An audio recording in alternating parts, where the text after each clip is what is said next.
Friends जी आपण माने part 1 part 2 part 3 जदि वीडियो आपण देखि नादी प्रथम ताकू देखु तापर पार्ट 4 को हम समस्त हम कवर कर नथिलु सेति में एइदरे समस्त कवर कराई जी मैथ पास ते पाठ पढ़ा आज गणित रे सब त हम किसी करिनो जति हबो हम द्वारा सत्य करे तो ताबे किछि किछि बुझाओ जेना बुझि परिबु पूर्ण संख्या उपरे किछु पूर्ण संख्या में शून्य समस्त समस्त धनात्मक ऋणात्मक संख्या को हमें पूर्ण संख्या कहि थाउ शून्यर डाहाण पट को हमें धनात्मक कहि थाउ शून्यर बाम पट को हमें ऋणात्मक धनात्मक संख्या जेमिति कि +1 +2 +3 ताको हमें 1 तो खाली मध्ये कहि थाउ आ ऋणात्मक संख्या माने -1 -2 -3 ताको हमें खाली 1 2 3 कहि परिबा नै तापर अछि हमर फैक्टर ट्री माने गुणनक गच्छ जेमति माने नै जी 120 120 रो गुणनक बाहर कर जाबे सही संख्या रो आउ केते गुणनक होबो से गुड को दर्शै छै एटा हमर अछि कोन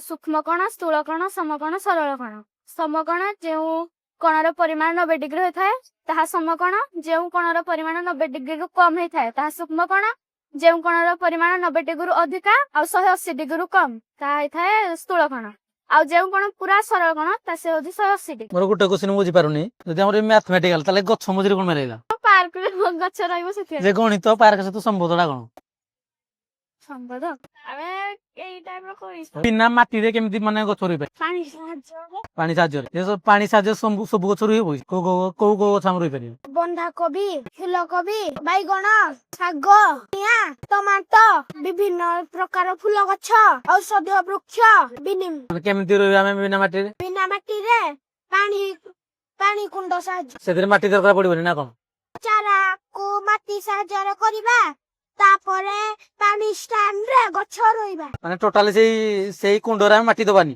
दबा रुइबा जते पले हम चारा करबा सेते बेले माखाली केवल माटी देबा कि परिबा भाबरे सहायता करियो वर्षा जल हला परे टांकी रे रहबो टांकी रो ए तल को आसी फिल्टर हबो फिल्टर हला परे ए बगीचा को जीवो बगीचा रो को जे एठी कि फिल्टर केमिति हो फिल्टर जो एले एदरे दिया बाली तुला कोयला बड़ पत्थर छुड़िया पत्थर हमें चाहले कपड़ा भी यूज करके छाणी परिया पांडा ताले या भीतर फरक कोन रहला सेटा कंफ्यूज हो जाई हो ठीक अछि तमर ये प्रोजेक्ट कोन हमको ये कि परिवार सहायता करियो ए हमको वर्षा जल को एमती वेस्ट कर दोजन वर्षा जल को हम केमती तारो जो वर्षा जल को संचय करना तारो केमती हम पुनः व्यवहार करि पारिबा केमती करिया केमती वर्षा जल हला वर्षा जल को हम टैंक रे संचय करना रखले टैंक रो हेटु हम सब सपोर्ट करि पारिबा जेमती कि वाशिंग मशीन को दे पारिबा पाइप सिस्टम रे टॉयलेट को गार्डन को भी छाडी पारिबा एपट हम कार वाशिंग करि पारिबा कार वाशिंग करना कार हमें जेतु ए सेवा बुद्धि सळा करजंती जे हमें डायरेक्ट वर्षा रो पानी परे छात पर सेटा माने खराब पानी ताको प्रथम क्लीन केमती करबे एटा हमर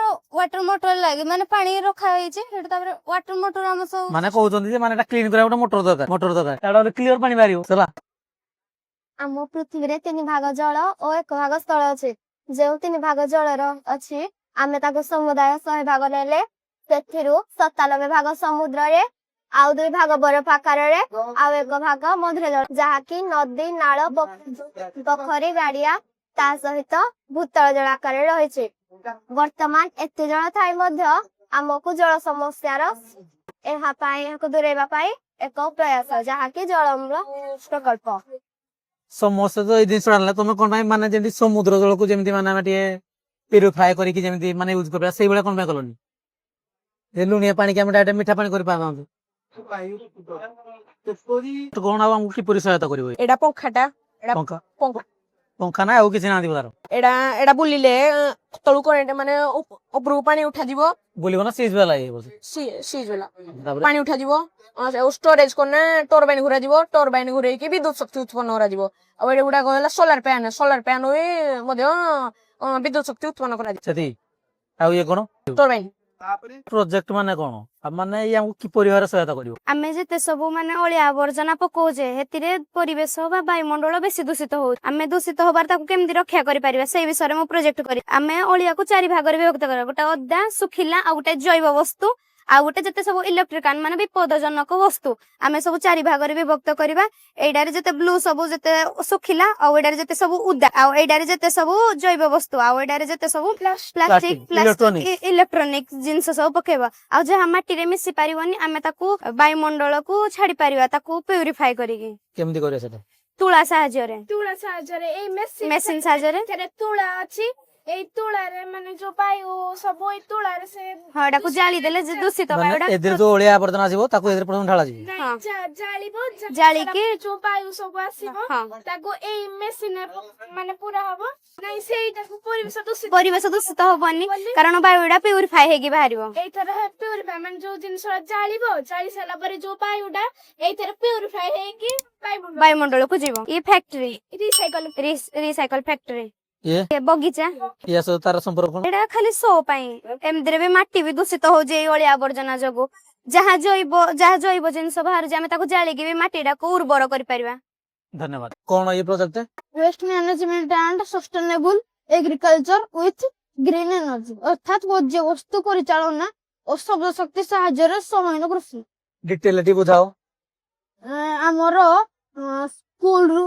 ସ୍କୁଲ ହସ୍ପିଟାଲ ଘରରୁ ବାହାରୁଥିବା ଆବର୍ଜନାକୁ ଆମେ 3ଟି ଅଲଗା ଅଲଗା ଡଷ୍ଟବିନରେ ରଖିବା। ସବୁଜ କଲର ଡଷ୍ଟବିନ, ହଳଦୀ ରଙ୍ଗର ଡଷ୍ଟବିନ, ନାଲି ରଙ୍ଗର ଡଷ୍ଟବିନ।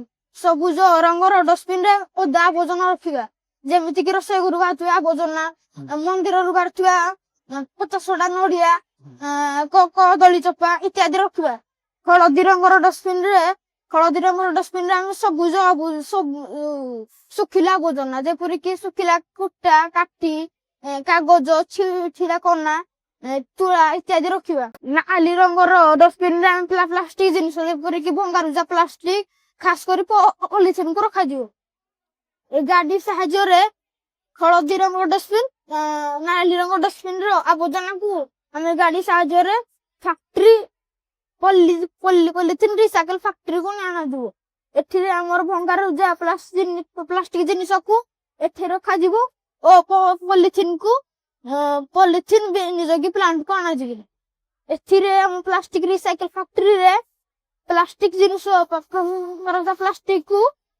ପ୍ଲାଷ୍ଟିକ ରିସାଇକଲ ଫ୍ୟାକ୍ଟ୍ରିରେ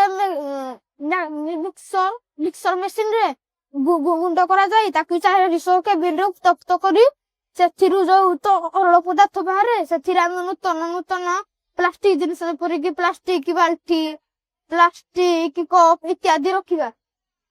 ଏଠାରେ ଆମର 4ଟି ଚାମ୍ବର ଅଛି। ପ୍ରଥମ ଚାମ୍ବର, ଦ୍ୱିତୀୟ ଚାମ୍ବର, ତୃତୀୟ ଚାମ୍ବର, ତୃତୀୟ ଚାମ୍ବର। ପ୍ରଥମ ଚାମ୍ବରରେ ଆମର 2ଟି ରାସ୍ତା ଅଛି। ପ୍ରଥମ ରାସ୍ତାରେ ଆମେ ବାଲି ଭିତରକୁ ପୁରେଇବା, ଦ୍ୱିତୀୟ ରାସ୍ତାରେ ଆମେ ପଲିଥିନକୁ ଭିତରକୁ ପୁରେଇବା। ପଲିଥିନ ଯଦି 5 କିଲୋ ବାଲି 2 କିଲୋ ପଲିଥିନ ଆଉ ବାଲିକୁ 400 କେବିନରେ ଉତ୍ତପ୍ତ କରି ତାକୁ ସେଥିରୁ ଯୋଉ ତରଳ ପଦାର୍ଥ ବାହାରେ ତାକୁ ଆମେ ରଡ ତିଆରିରେ ବ୍ୟବହୃତ କରିପାରିବା। ଟାଇଲିସ୍ ତିଆରି ପାର୍କରେ ବ୍ୟବହୃତ ହଉଥିବା ଛୋଟ ଛୋଟ ଘର, ପାର୍କରେ ତିଆରି ହଉଥିବା ଚେୟାର ବ୍ୟବହୃତ କରିପାରିବା। ଆପଣ ମାନେ ଜାଣିଥିବେ କି ପଲିଥିନ ଜାଣିଲେ କାର୍ବନ ଡାଇଅକ୍ସାଇଡ ଗ୍ୟାସ ବାହାରେ। ଆମେ ଏଇ ପାଇପ ମାଧ୍ୟମରେ କାର୍ବନ ଡାଇଅକ୍ସାଇଡ ଗ୍ୟାସକୁ ଦ୍ୱିତୀୟ ଚାମ୍ବରକୁ ଆଣିବା। ଦ୍ୱିତୀୟ ଚାମ୍ବର ଉପରେ ଆମର ଗୋଟିଏ ପାଣି ଟାଙ୍କି ଅଛି। ପାଣି ଲଗାତାର ଦ୍ୱିତୀୟ ଚାମ୍ବରକୁ ପଡୁଥିବ ଓ କାର୍ବନ ଡାଇଅକ୍ସାଇଡ ଗ୍ୟାସ ମିଶି କାର୍ବନିକ ଅମ୍ଳ କାର୍ବନ ବାହାରିବ। କାର୍ବନିକ ଅମ୍ଳରୁ ଆମେ ବୁଟ ପଲିସ, ପେନ୍ ସ୍ୟାହି, ଔଷଧ ତିଆରିରେ ବ୍ୟବହୃତ କରିପାରିବା। এইটা ভুল করলি, এইটা ଔଷଧ ତିଆରି ଠିକ ଅଛି। ଦ୍ୱିତୀୟ ଚାମ୍ବରରେ ଯାହା ହେଲା ତୃତୀୟ ଚାମ୍ବରରେ ବି ତାହା ହବ। ସେଥିରେ କାର୍ବନ ଡାଇଅକ୍ସାଇଡ ଗ୍ୟାସକୁ ଭଲ ଭାବରେ ପରିଷ୍କାର କରାଯାଇ ଏଇ ମଧ୍ୟରେ ଚତୁର୍ଥ ଚାମ୍ବରକୁ ଆସିବ। ଚତୁର୍ଥ ଚାମ୍ବର ଉପରେ ଏକ ବଡ ଚିମିନି ଅଛି। ଚିମିନି ସାହାଯ୍ୟରେ କାର୍ବନ ଡାଇଅକ୍ସାଇଡ ଗ୍ୟାସକୁ ଭଲ ପରିଷ୍କାର କରାଯାଇ ଉପରକୁ ଛାଡାଯିବ। ଏଠାରେ ଆମର ସବୁଜ ରଙ୍ଗର ଡଷ୍ଟବିନକୁ ସବୁଜ ରଙ୍ଗର ଡଷ୍ଟବିନର ଆବର୍ଜନାକୁ ଆମେ ଗାଡି ସାହାଯ୍ୟରେ ମିକ୍ସର ମେସିନକୁ ଆଣିବା।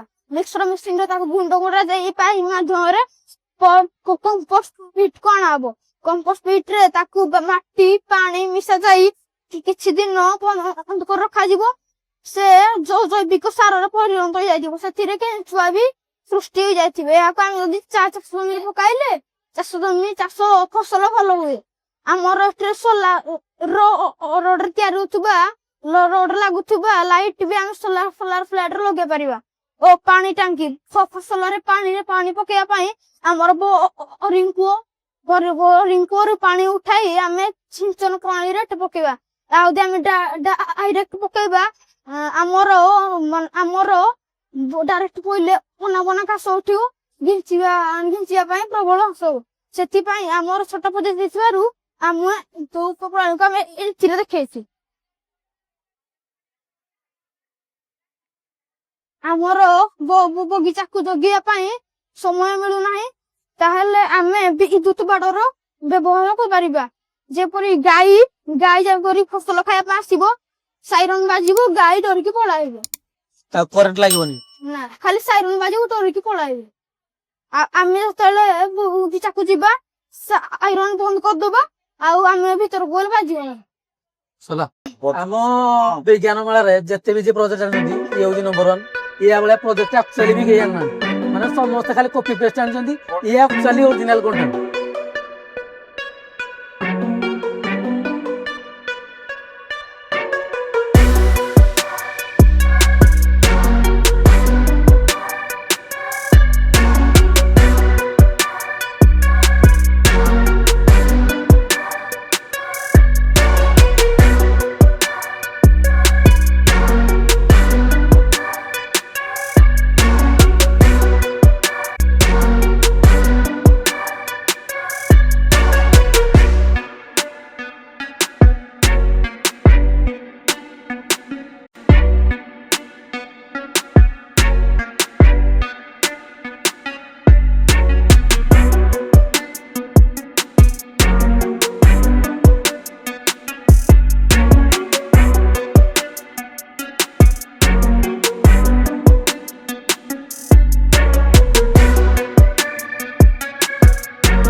ଖାଇବା କେମିତି ଲାଗୁଛି? କଣ କଣ ଖାଇବା?